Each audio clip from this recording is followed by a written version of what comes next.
amigos, muchachos, muchachas, bienvenidos al último video. El último video de nuestra serie.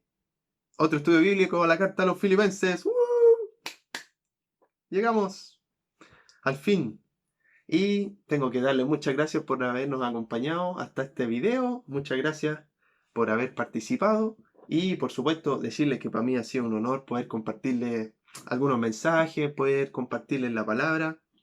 Muchas gracias por la atención, ¿ya? Y hoy día vamos a ver el capítulo 4, lo que queda del capítulo 4, son varios versículos. Por supuesto, como ha sido la costumbre en nuestros videos, decirles, pausa el video, tómate un momento para orar, aunque sea cortito, y por supuesto, trae algo para anotar, tu Biblia también, para que podamos comenzar con este último video de los estudios bíblicos de los filipenses. Ya hay algo que quedó pendiente el video pasado y es que les prometí. Bueno, aquí tenemos el versículo 3, que fue el último versículo que vimos el video pasado. Y le había dicho que en este video le iba a comentar algo interesante acerca de este compañero fiel que aparece en el versículo 3. Porque esto es algo que yo no le he comentado en todo el estudio. Era algo que tenía guardado y que en realidad no sabía si enseñarlo porque es como una especulación, pero a lo mejor es interesante, a lo mejor les parece interesante. Y es que, bueno, leamos este versículo. Asimismo te ruego también a ti, compañero fiel. ¿Quién será este compañero fiel? Que ayudes a estas que combatieron juntamente conmigo en el Evangelio. En este versículo, si recuerdan bien, al final del estudio pasado hablábamos que habían dos mujeres, una que se llamaba Evodia y otra que se llamaba Sítique. Eso lo pueden leer en el versículo 2. Y Pablo le pide a este compañero fiel que la ayude a resolver sus problemas. Y entonces ha habido hartas especulaciones de quién es este compañero fiel. Y espero que les parezca interesante quién es, porque si no, no sé para qué les digo. Entonces, veamos un poco las características de este compañero fiel para ver si podemos descubrir su identidad. Lo primero que dice es que es un compañero fiel de Pablo, o sea, es alguien que ha sido leal a Pablo a lo mejor bastante tiempo. Entonces, como que la gente entiende que este hombre tiene una estrecha relación con Pablo, ¿bien?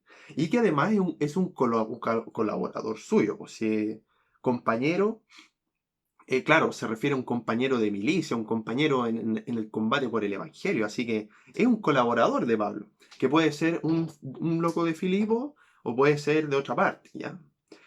Tenemos que también fijarnos que no puede ser Timoteo, porque cuando Epafrodito esté en la iglesia en Filipo le esté leyendo a la iglesia, y él lea, porque esto lo va a leer, por supuesto, y lea, asimismo te ruego también a ti, compañero fiel, que ayudes a estas. Y si la idea era decirle a Timoteo esto, no tiene sentido porque Timoteo no va a estar ahí, pues si Timoteo está con Pablo. Y tampoco tendría sentido que este compañero fiel sea Epafrodito, porque ¿para qué va a leer eso Epafrodito? Mejor Pablo le habría dicho todo esto en persona. Para qué lo escribió de esta manera? Si quería decirle esto a Epafrodito, mejor que cuando tenía a Epafrodito frente a él le dijera, oye, ¿sabéis qué? Anda a cuidar a Evodia y así, y que tenéis que solucionar los problemas. Así que no puede ser ni Timoteo ni Epafrodito. Y entonces algunos piensan que es, chan chan, Lucas, el médico amado que escribió el Evangelio de Lucas, que escribió los Hechos. Así es. Y yo te voy a decir por qué. Y es que en el libro de los Hechos, el capítulo 16, ahí tú puedes leer la fundación de la iglesia de los filipenses. Ya pasa que Lucas, en esa parte, Lucas narra, por ejemplo, se los voy a leer, narra en primera persona. ¿Ya? Dice, por ejemplo, el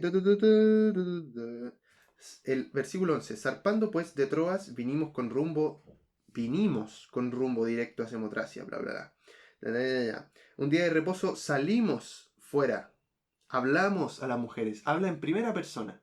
O sea, Lucas estaba presente en la fundación de la iglesia en Filipos. Pero el versículo 40 del capítulo 16 dice, entonces, saliendo de la cárcel, entraron en casa de Lidia y habiendo visto a los hermanos, los consolaron y se fueron. O sea, ya no está hablando en primera persona, como que ahora está hablando en tercera persona. Está hablando de, y Pablo fueron a la casa de Lidia con los amigos y se fueron ellos. Pero no habla en primera persona, así que se deduce que que Lucas estaba ahí en la fundación de Filipo, pero cuando Pablo se va, le llega el momento de irse, él se va, pero al parecer como que él se queda. Entonces, en el capítulo 17 y en adelante, Pablo sigue, o sea, Lucas sigue narrando en tercera persona, como si él no estuviera ahí.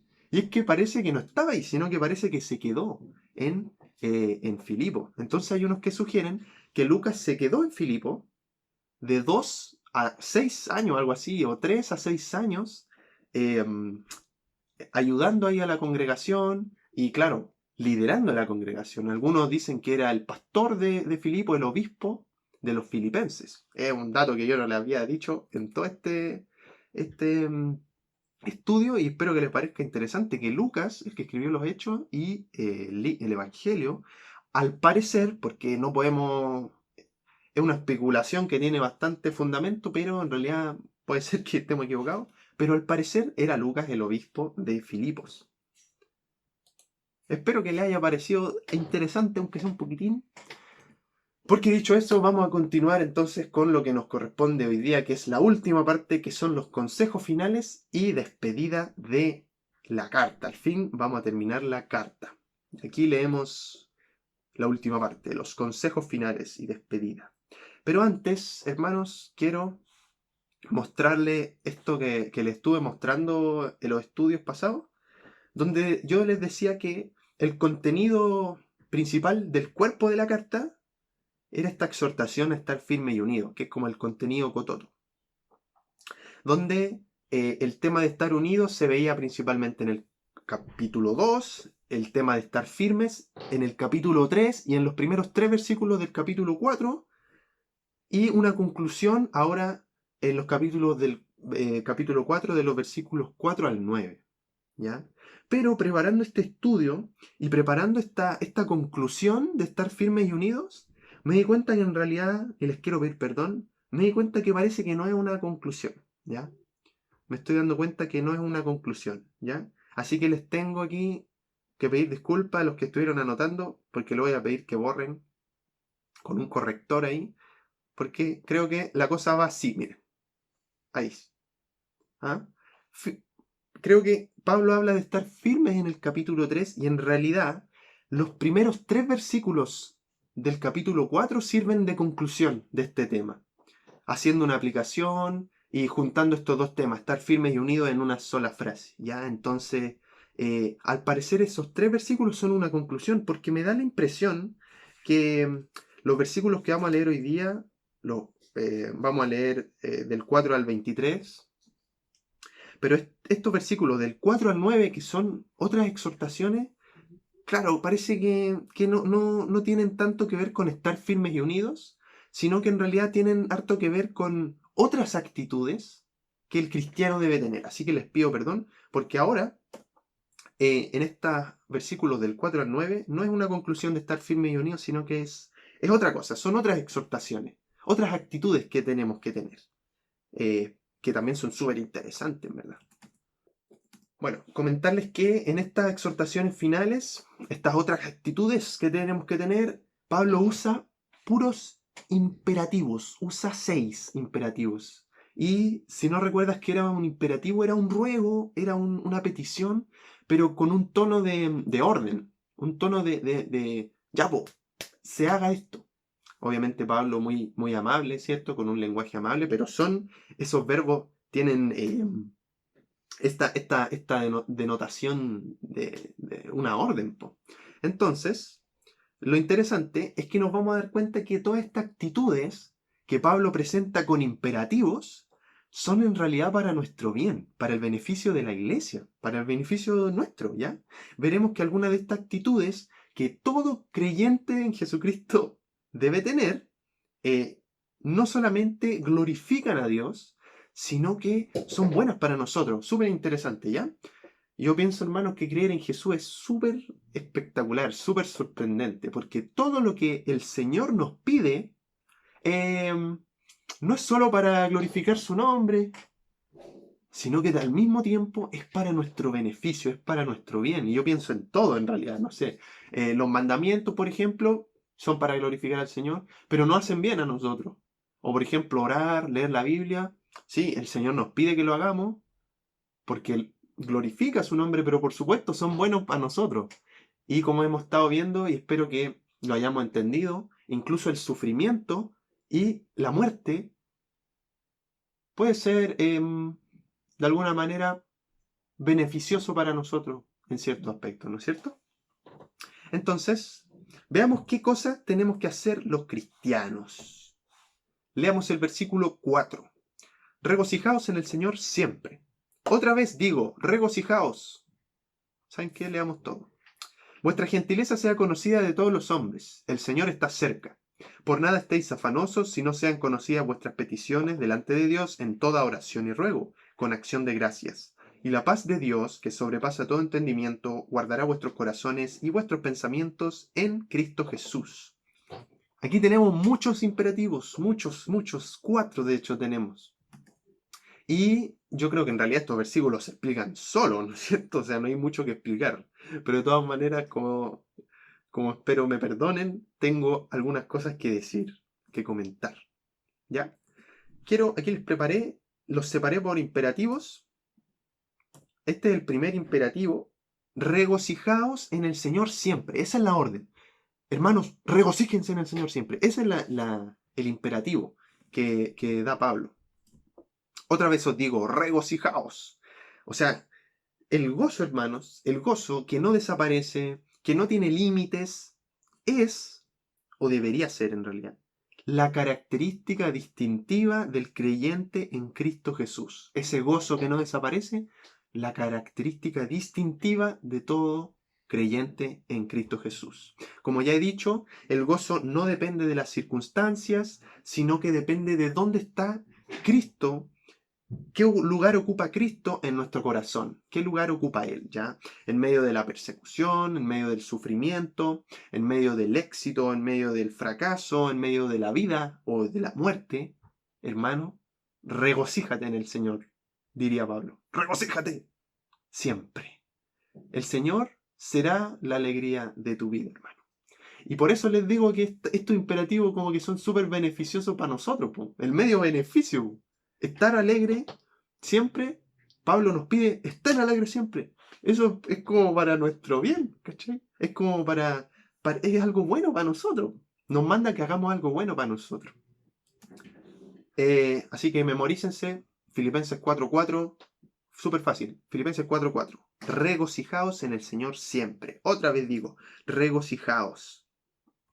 El segundo imperativo es este. Vuestra gentileza sea conocida de todos los hombres. Aquí tenemos una palabra que es gentileza, que fue muy difícil de traducir, parece, y concluyeron los estudiosos que los escritores griegos usaban esta palabra gentileza, concluyeron que la usaban para referirse principalmente a los dioses o reyes o nobles que eran súper pacientes, pero que eran como que tenían una paciencia, ¿cómo decirlo? Una paciencia bondadosa, ya, una paciencia bondadosa, como que eran súper pacientes con la gente, pero al mismo tiempo eran bondadosos. Entonces es una palabra muy bonita.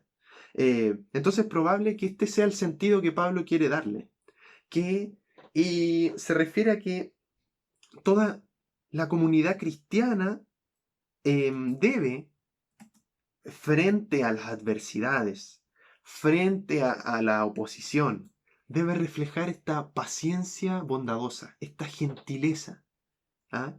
Y que más encima sea conocida de todos los hombres. O sea, miren, el Señor justo antes dijo que, vamos, tienen la libertad de regocijarse siempre, ¿ah?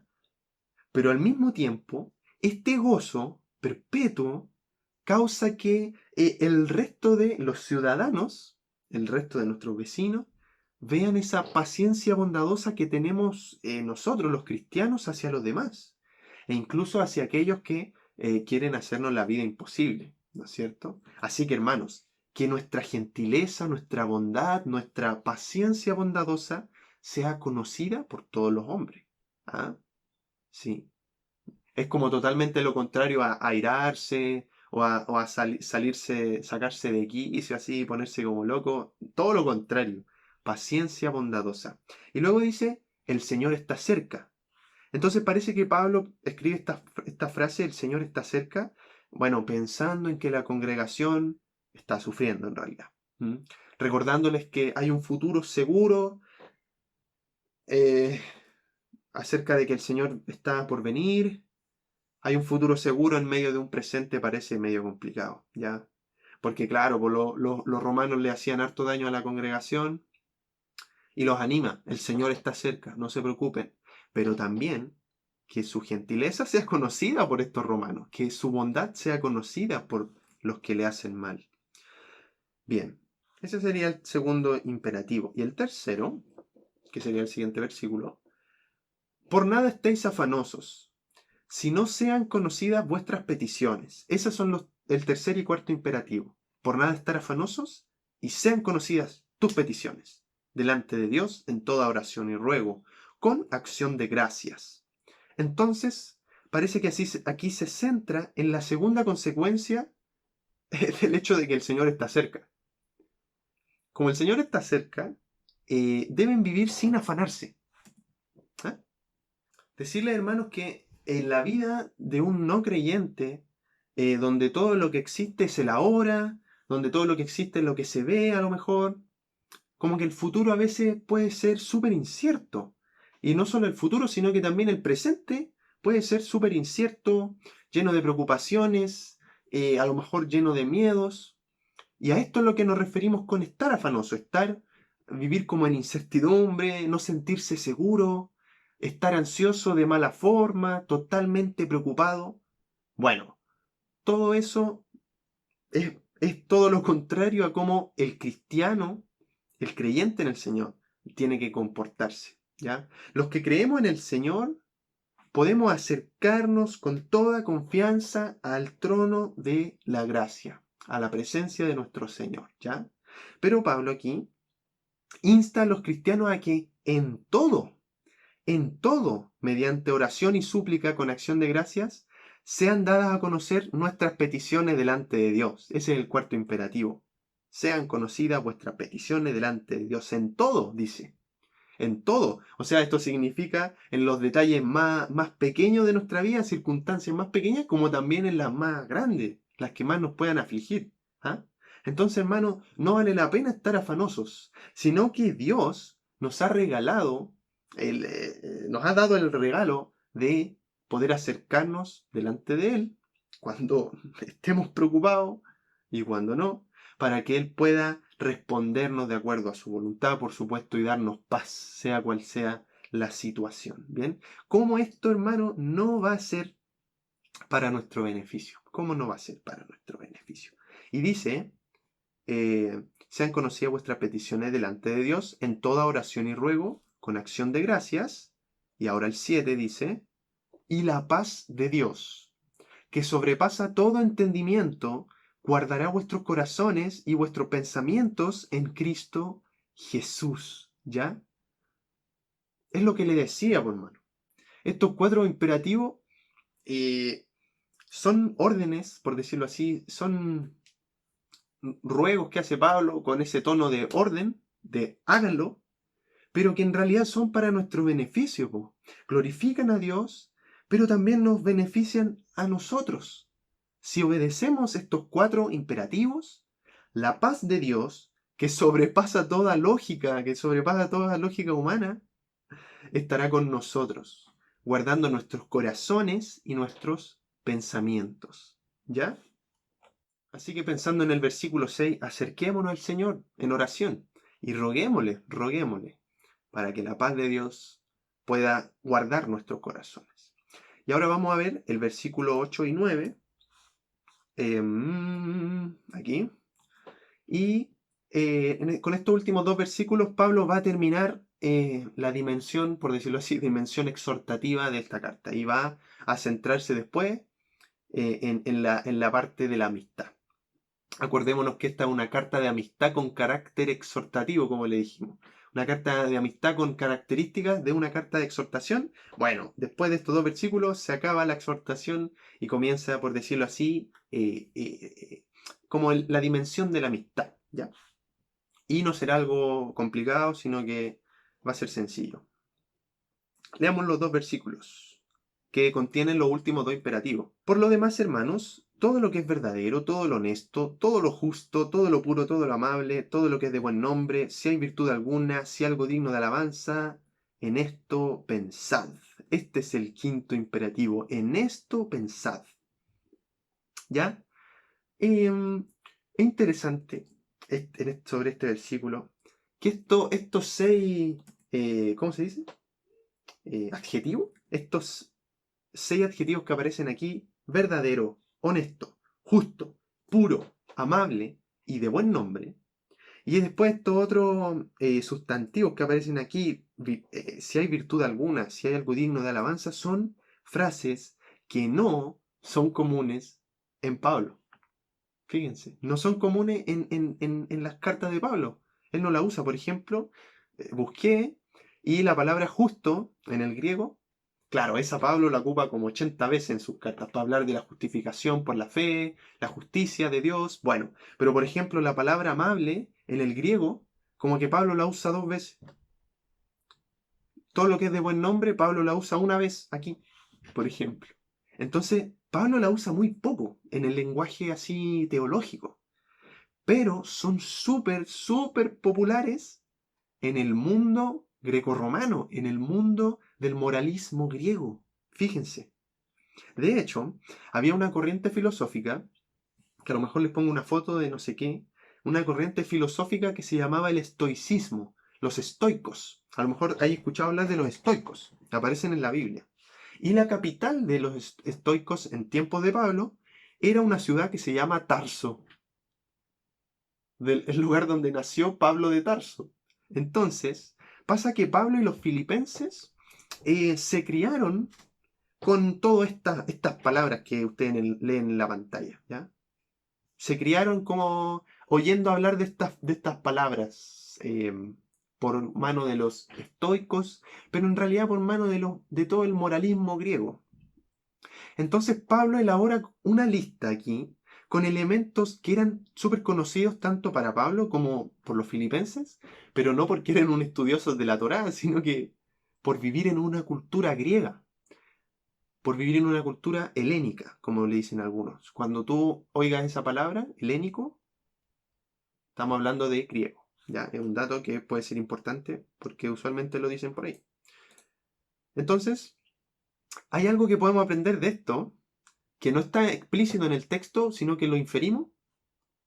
Y espero ser prudente, o sea, escucha esto con prudencia también, que aunque nosotros somos ciudadanos del cielo, somos ciudadanos del reino de Dios, eso no significa que tenemos que desechar todo lo que este mundo hace, ¿ya? Pero déjenme explicarme para que no haya confusiones de que estoy diciendo tonterías, ¿ya? Supongamos el mismo ejemplo aquí de los estoicos. Los estoicos pensaban una cuestión totalmente fuera del cristianismo, o sea, no eran cristianos, no creían en Dios, creían en la autosuficiencia del hombre. Entonces Pablo, yo creo que venía y decía, ¿saben qué? Esa parte del estoicismo yo no estoy ni ahí. La desecho, están totalmente equivocados y quiero que ustedes conozcan la verdad. Pero por otro lado, estoicos, le habrá dicho Pablo, hay algo que sí hacen bien, y es que tienen todas estas virtudes, verdadero, honesto, justo. Ustedes predican todas estas virtudes y eso como que Pablo lo toma, algo que era propio de los estoicos, pero lo toma y le da la vuelta y lo usa para enseñar en la congregación en este caso, lo usa para el beneficio de la iglesia, lo usa para el beneficio de Cristo. Bien. Por ejemplo, otro ejemplo que se me ocurrió, supongamos Mozart. Mozart no era específicamente un cristiano. Yo en realidad no sé cuál era su forma de vida, no sé en verdad si era cristiano, a lo mejor sí. Pero supongamos que no lo era.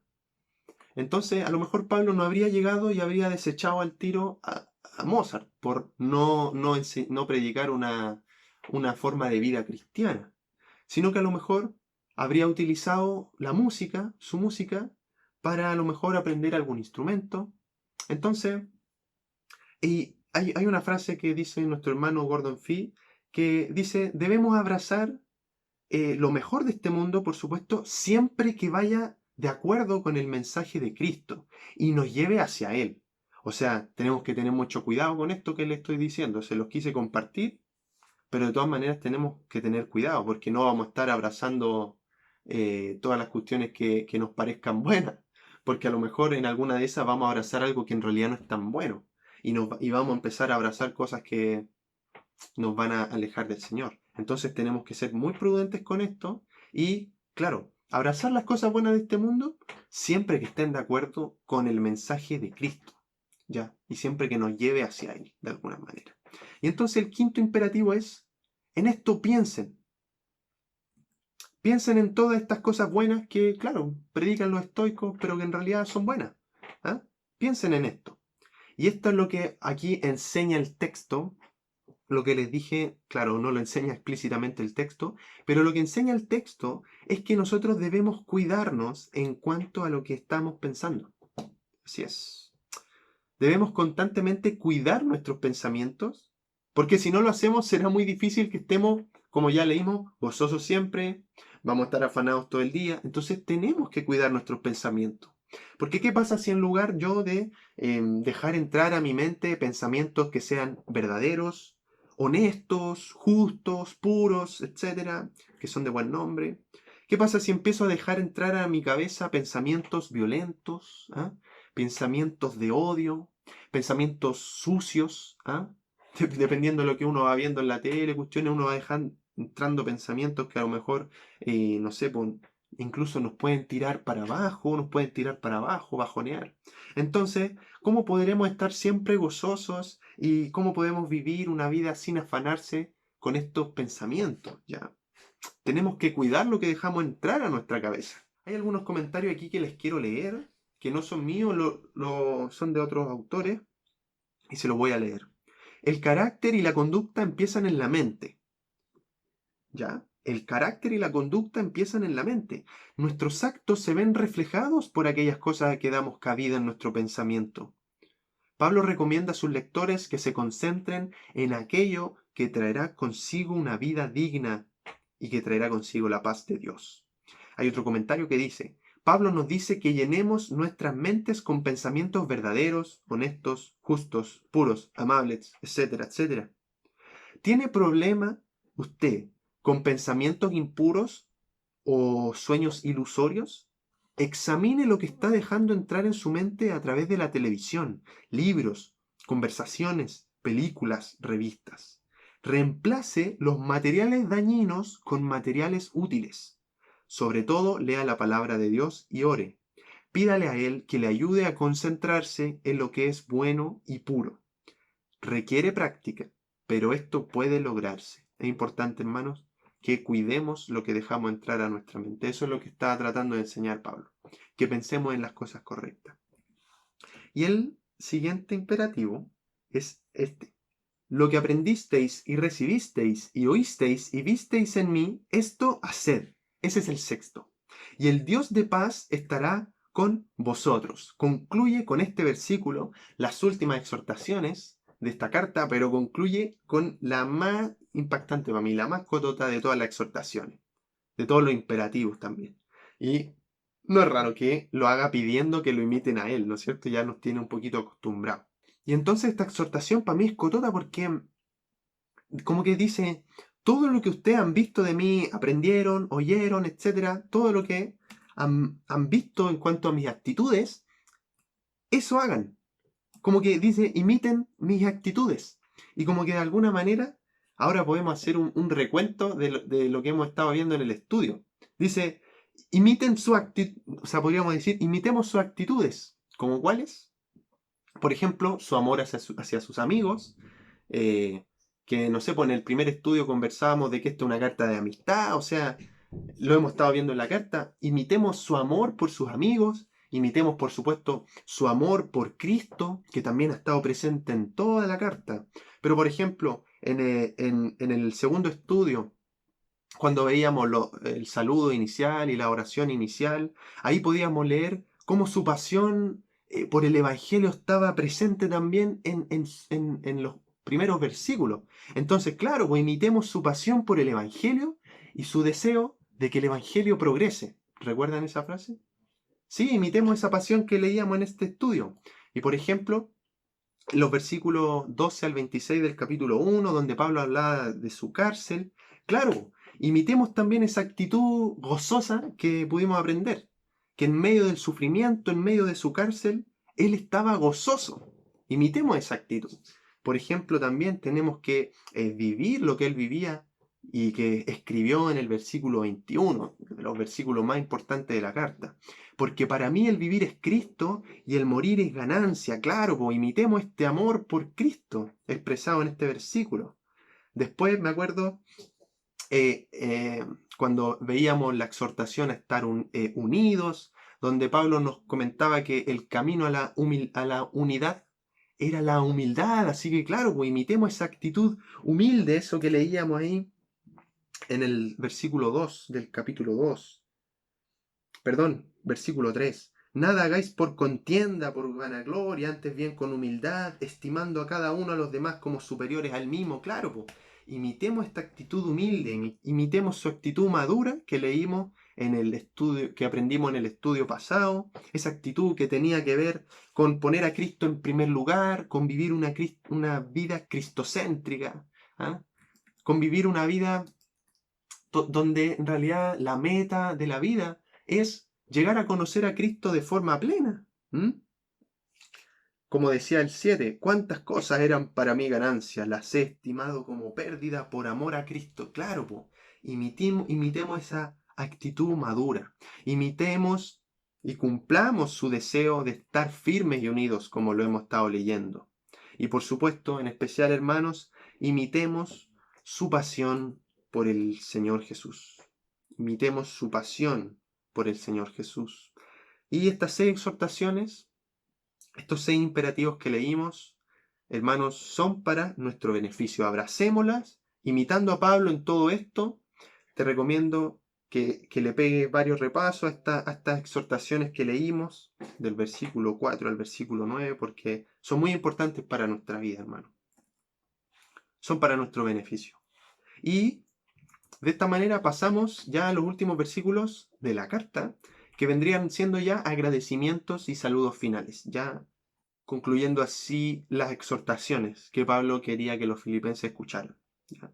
Su preocupación principal, que era, bueno, la vida de los filipenses, ya fue abordada, ya abordó esta preocupación con sus exhortaciones. Y ahora Pablo, por fin, se va a centrar en realidad en lo que lo movió a escribir la carta, que era dar gracias por la ofrenda que recibió.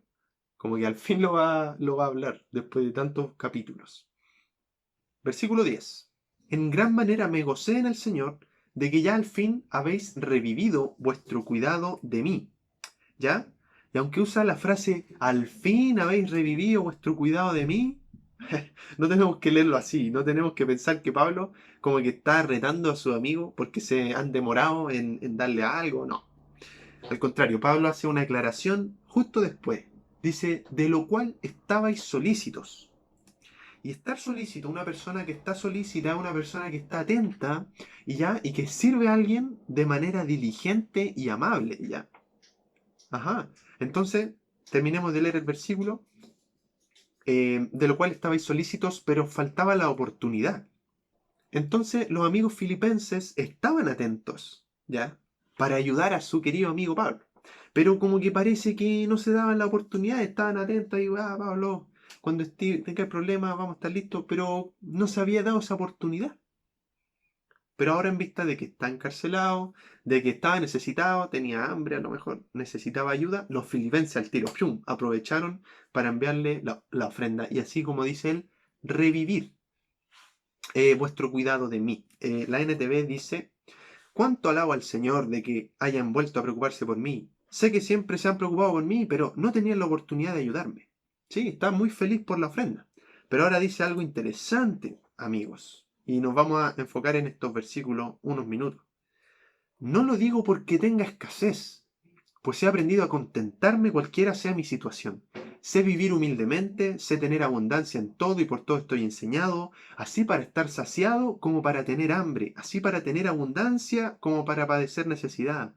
Todo lo puedo en Cristo que me fortalece. Sin embargo, bien hicisteis en participar conmigo en mi tribulación. Lo que entiendo yo es que Pablo quiere contar a sus amigos algo muy, muy profundo, chiquillo. Yo creo que sí.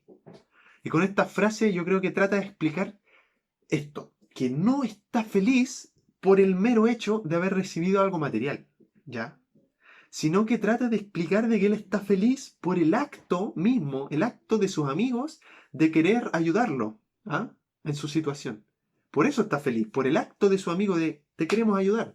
Y usando, bueno, el lenguaje del versículo 14, él está feliz porque sus amigos han participado con él en su tribulación. Ya para Pablo es importante que los filipenses no se queden con la impresión de que a él lo que más le importa es lo material.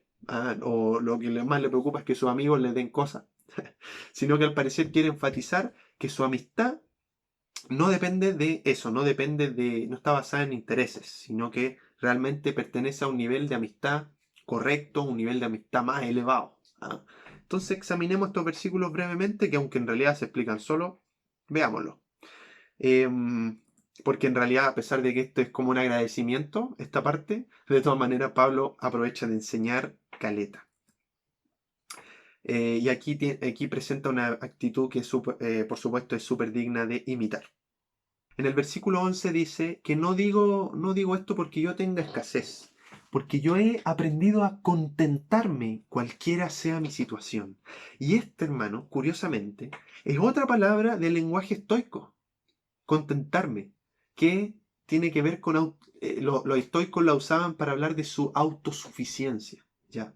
Entonces, esta palabra refleja el objetivo principal de los estoicos, ¿ya? Que es vivir una vida por encima de todas las necesidades, por encima de toda la abundancia. Ellos decían, no importa si vivo en abundancia o si vivo en necesidad. Oye, como que se parece a lo que dice. Porque ellos decían, porque nosotros somos autosuficientes. No dependo, decían los estoicos, no dependemos de la condición, las circunstancias, sino que la serenidad que tenemos llega porque somos autosuficientes. Nuestra serenidad ignora todo lo que nos esté pasando. Y se obligaban, por supuesto, a no preocuparse por nada.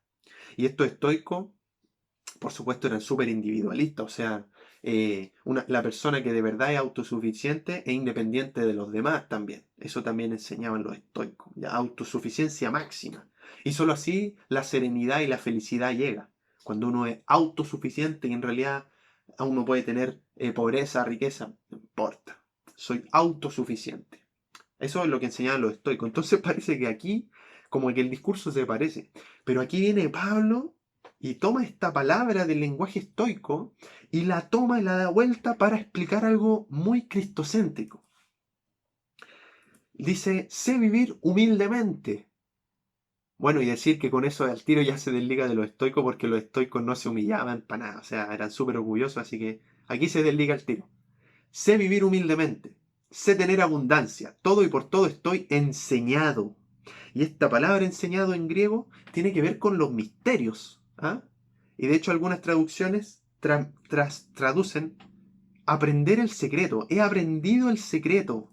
¿Ya? Parece que este hombre, y además no creo que solamente conocía el secreto, sino que también había sido instruido en el arte de poder estar contento, sea cual sea su situación, con el estómago vacío o el estómago lleno. ¿Ya? Y yo creo que estas frases, sé vivir humildemente, tener abundancia, etc., he sido enseñado así para estar saciado, como para tener hambre, tener abundancia. Yo creo que no hablan solamente de comida. ¿Ya? Yo en realidad pienso que seguramente incluyen otras cosas materiales.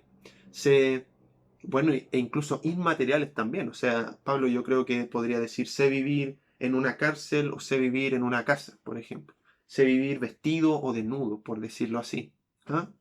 Y entonces, ¿cuál será el secreto? ¿Cuál será este secreto que aprendió? para poder estar contento sea cual sea su situación.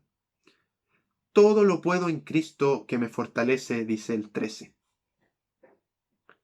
Aquí está el secreto, aquí está el arte. ¿De dónde aprendió de esto?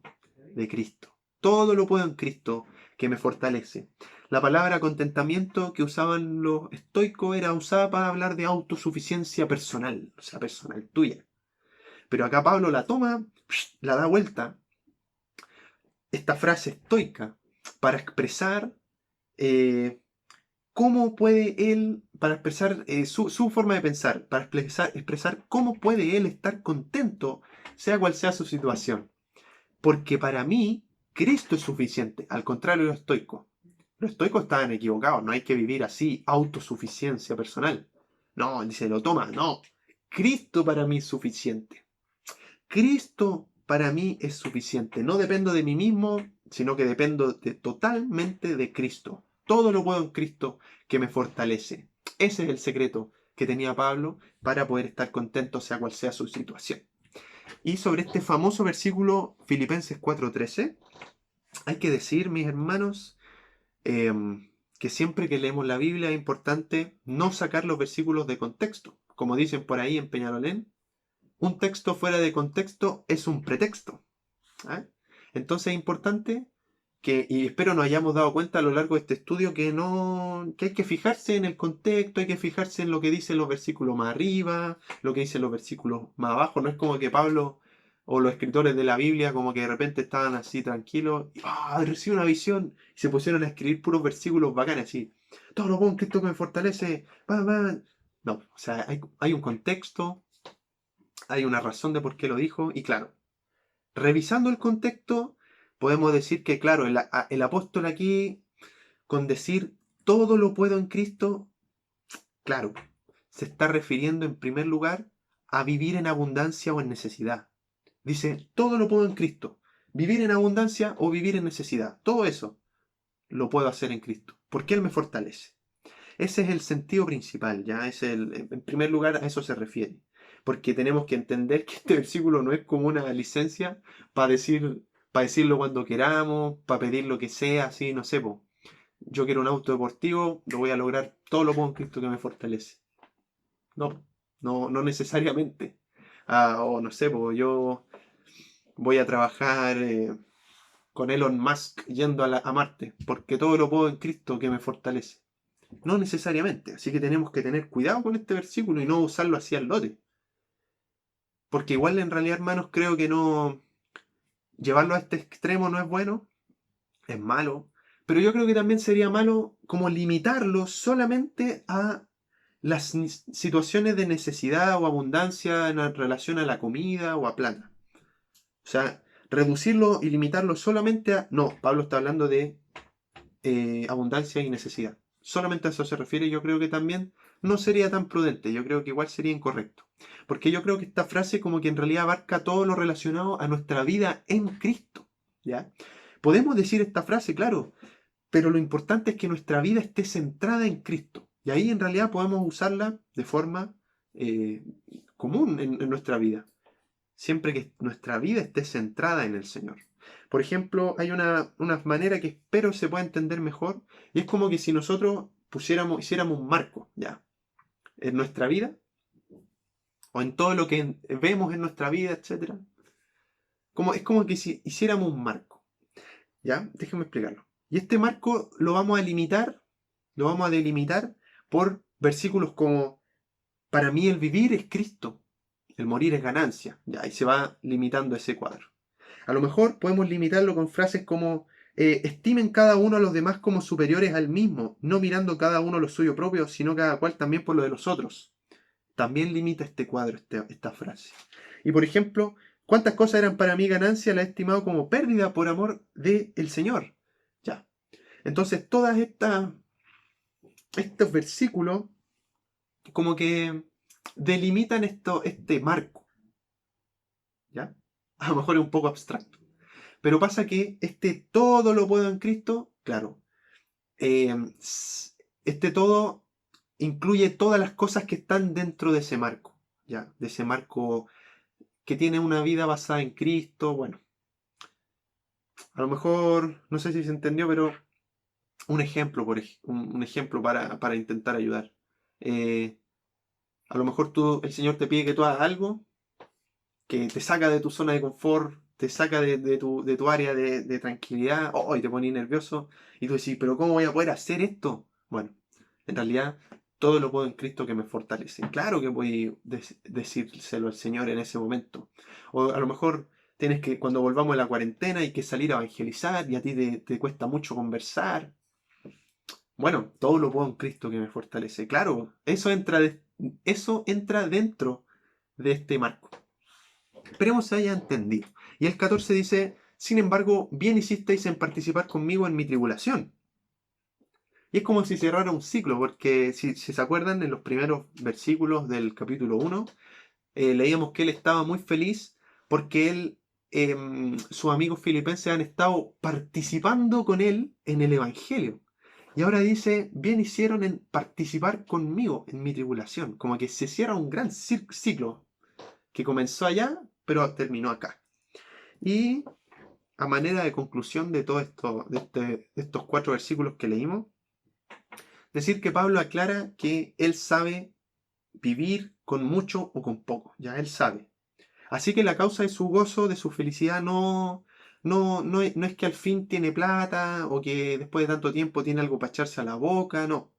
Sino que su gozo está en que sus amigos lo ayudaron. ¿Ya? Su gozo está en ver esta muestra de amistad, esta muestra de afecto de parte de su amigo. ¿Ya? Porque sus amigos le echaron una mano en medio de su tribulación, o como diría el apóstol, participaron con él en su tribulación.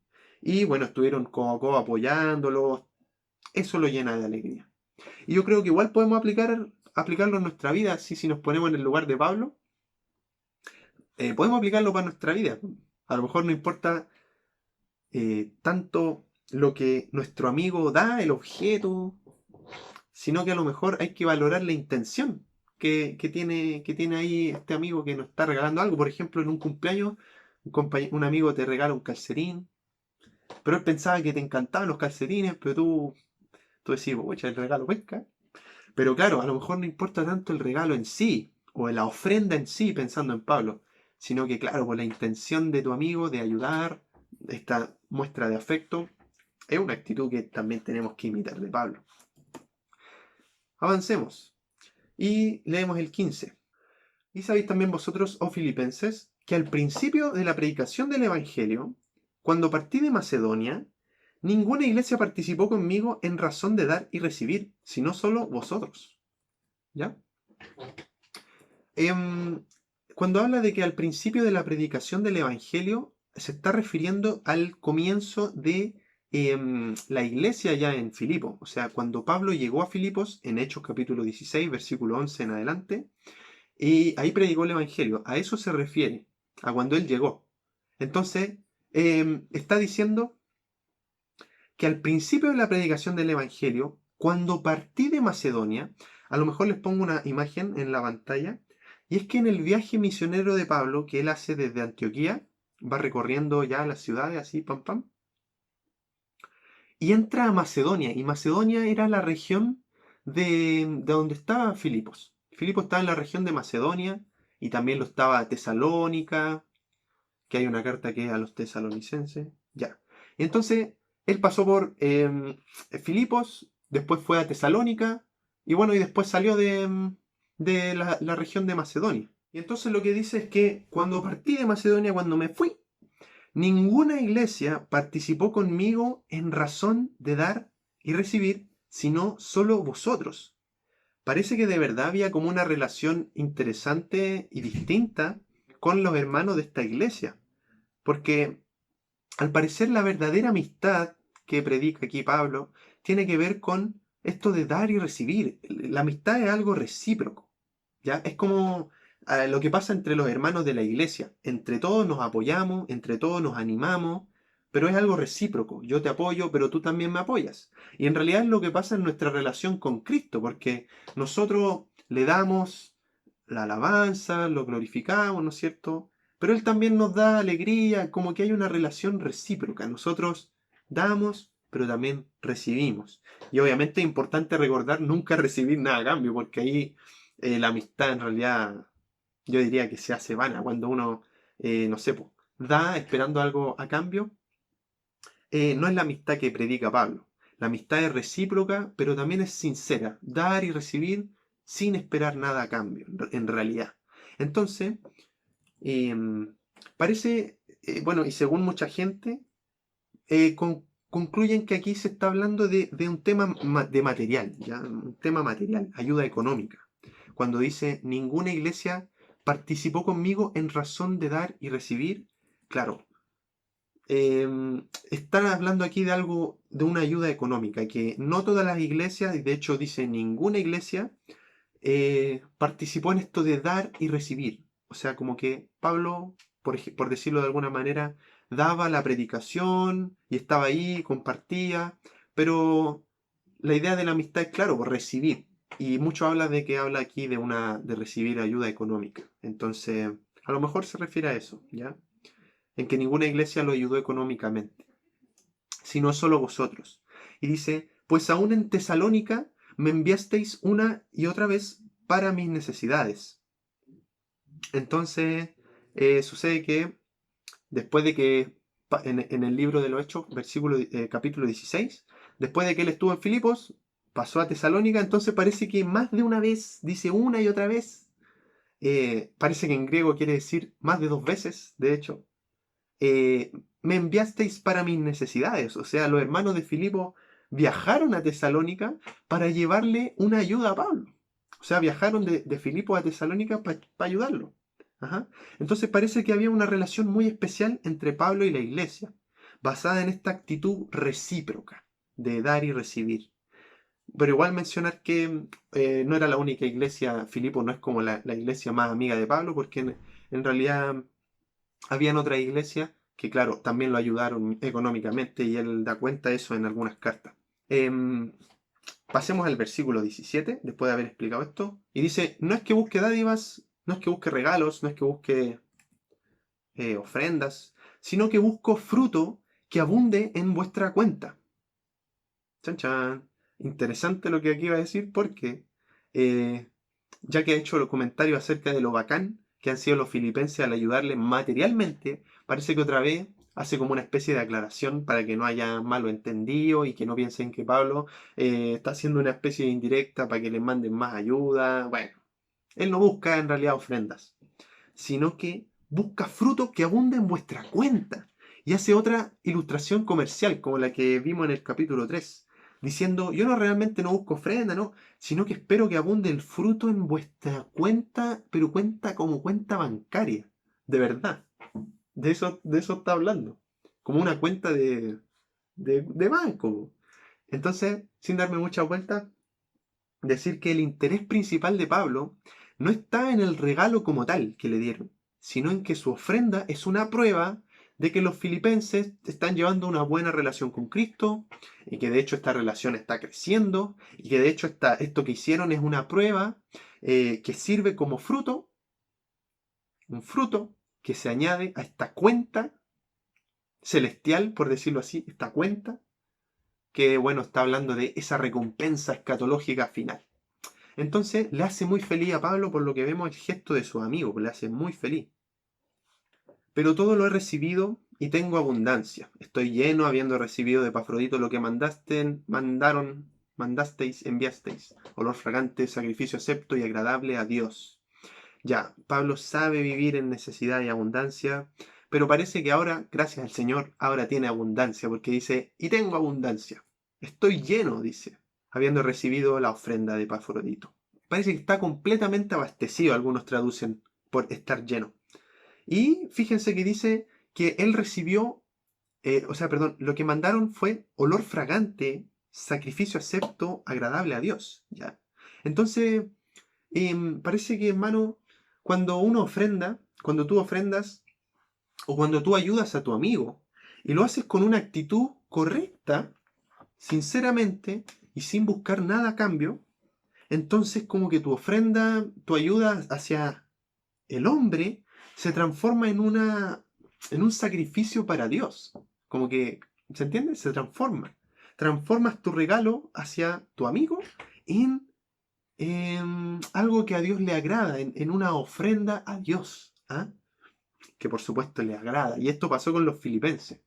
Y el 19 dice, mi Dios entonces suplirá todo lo que les falta conforme a sus riquezas en gloria en Cristo Jesús. Y, hermano, la amistad supone un dar y recibir, ¿ya? Y los filipenses le dieron sinceramente un regalo a su amigo, sin esperar algo a cambio. Por eso el Señor le agradó este regalo. Pero Pablo, como él entiende que la amistad es algo de dar y recibir, él quiere puro darles algo, pero está encarcelado, po. No puede devolverle el favor de ninguna manera. Entonces les promete que dado que su ofrenda fue agradable a Dios, él mismo va a suplir todo lo que les falta. Dios mismo va a suplir todo lo que falta conforme a las riquezas de su gloria. ¿Ya? En 2 Corintios 8, del 1 al 2, podemos leer que la iglesia era muy pobre. Era muy pobre. La iglesia en Macedonia. Y Pablo les promete que debido a su actitud correcta y sincera, el Señor no los va a desamparar, sino que va a suplir todo lo que falta, así como tampoco desamparó a Pablo y suplió lo que a él le faltaba.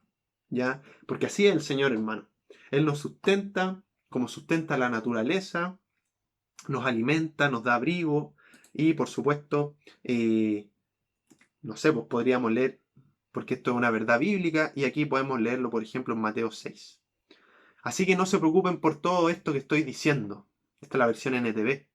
¿Qué comeremos? ¿Qué beberemos? ¿Qué ropa nos pondremos? Estas cosas dominan los pensamientos de los incrédulos, pero su Padre Celestial ya conoce todas sus necesidades.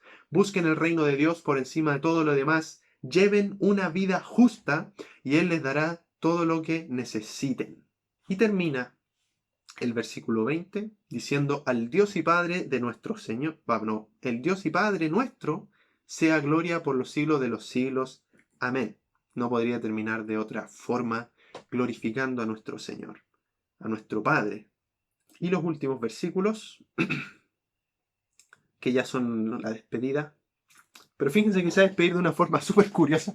Dice, saludad a todos los santos en Cristo Jesús.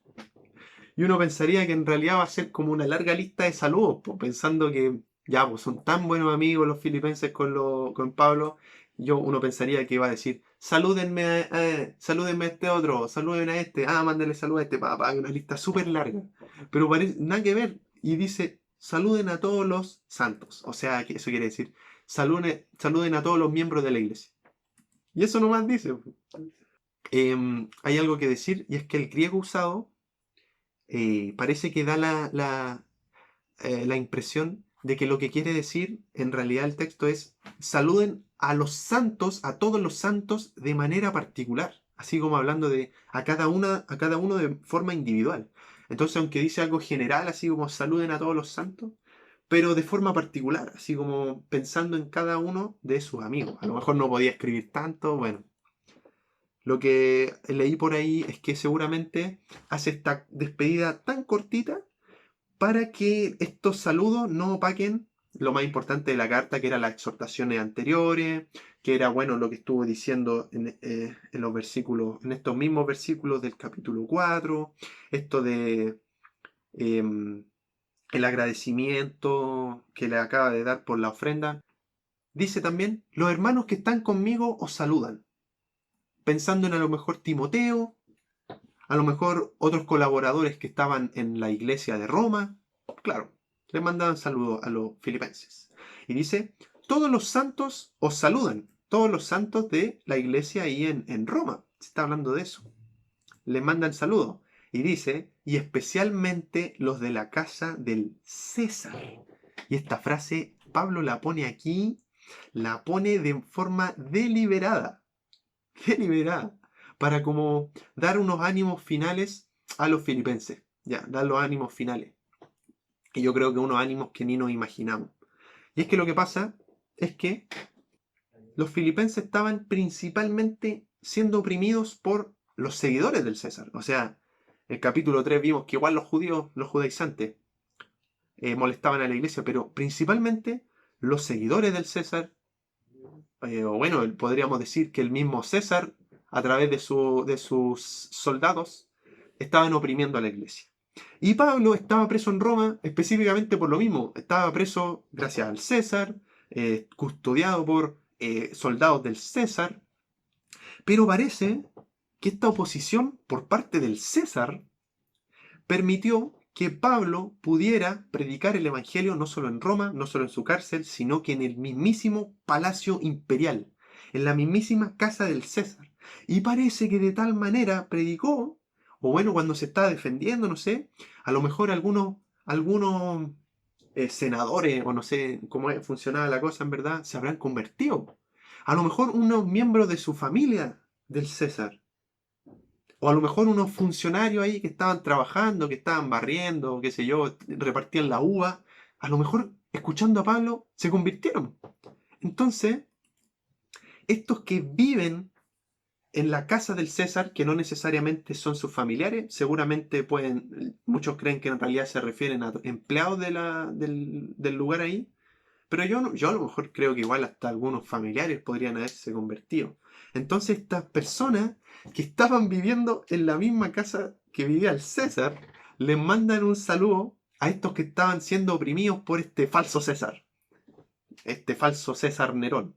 Entonces los de la casa del César les mandan saludos a los filipenses para decirles ánimo, sigan luchando en contra de este César falso y sigan sirviendo al verdadero César, que es Jesús. Ese es el verdadero Señor y Salvador. ¿Ya? Es como que los anima con esta frase a que los filipenses sigan luchando por el progreso del Evangelio, porque el Evangelio funciona y funcionó incluso dentro de la casa imperial, del palacio del César. Buena manera de terminar la carta, dando ánimo a los filipenses para que el Evangelio siga siendo predicado, o como hemos dicho, siga siendo, siga progresando, que el Evangelio siga progresando. Y llegamos al último versículo, el 23, al fin. La gracia, el favor, el regalo de nuestro Señor Jesucristo sea con todos vosotros. Amén. Con este versículo, quiero hacer un comentario final de este versículo, pero antes me voy a despedir, voy a darle muchas gracias por haberme escuchado, haberme aguantado. Espero que el Señor te haya podido enseñar muchas cosas, que hayas podido disfrutar también del estudio de la palabra y que claro haya sido de bendición para tu vida. Lo ha sido para mí estudiar Filipenses y espero que también lo haya sido para ti. Y por supuesto, comparte las cosas que has aprendido, comparte lo que has aprendido a lo largo de estos días y por supuesto darle gracias a nuestro Señor que ha estado con nosotros en este tiempo enseñándonos. Y por supuesto recomendarte que de vez en cuando a lo mejor después de este estudio vaya a quedar chato de Filipenses. Yo también. No, mentira. Un chiste. Ha sido una bonita carta. Y por supuesto, cuando termine el estudio, a lo mejor de vez en cuando igual podría echarle una repasada a estos versículos importantes. El 1.21, para mí el vivir es Cristo y el morir es ganancia. Echarle una mirada a lo que hablaba de la humildad en el capítulo 2. Echarle una mirada a ese texto hermoso que habla, a ese himno que está en el capítulo 2, que habla de Cristo, de que siendo igual a Dios, no consideró ser igual. Bueno, que le eche una mirada de vez en cuando, le eche una mirada a este versículo, el 4.4, regocijaos en el Señor siempre. Entonces, no sé, de vez en cuando le vuelvas a echar una mirada a estos versículos que son muy importantes. Y para hacer el comentario final de este capítulo, de este versículo, perdón, decir que me parece impresionante que el libro termine con esta frase: la gracia de nuestro Señor Jesucristo sea con todos vosotros. Porque hace como que la carta no solo empiece hablando del Señor, porque empieza hablando del Señor los primeros versículos, sino que ahora también termina hablando del Señor. De tal manera que toda la carta gira en torno a un solo y gran tema que es súper glorioso, que es que todos los elementos, desde el primero hasta el último, se centran en Cristo. ¿Ya? Y espero entonces que esto tú lo puedas recordar bien. Que el tema principal de esta epístola del gozo, como le conocen, la carta del gozo, el tema principal es el Evangelio, es Cristo. Y esto obviamente no es algo particular de Filipenses, sino que es algo particular de Pablo. Es algo particular, bueno, no sé si particular, pero una característica de Pablo, que él siempre quiere en sus cartas expresar esto, su pasión por Jesús, su pasión por Cristo. Y claro, es algo que también me gustaría que no se te olvide nunca, y es que para Pablo, el vivir es Cristo. Para Pablo, el morir es ganar a Cristo. ¿Mm? El incomparable valor de conocer a Cristo llevó a Pablo a estimar todas las demás cosas como si fueran casi nada. ¿Ah? Entonces, esta pasión por Cristo, este amor que tiene por el Señor, que no sea solo conocimiento. Esto que sabemos de Pablo, que no sea mero conocimiento y que lo digamos y que lo enseñemos, sino que lo vivamos. Vivamos lo que vivía Pablo. Imitemos, como lo he estado diciendo, imitemos al apóstol. Vivamos por y para Cristo como lo hizo Pablo, ¿ya? No existe nada en este mundo que se pueda comparar al increíble valor de conocer a Cristo. Él tiene increíbles cosas preparadas para los que lo aman y para los que lo buscan de verdad, ¿ya? Así que ama al Señor tu Dios con todas tus fuerzas, con todo tu corazón, con toda tu alma, con todo lo que eres. Y que la gracia del Señor Jesucristo sea contigo todos los días de tu vida. Hasta pronto, nos vemos, chao.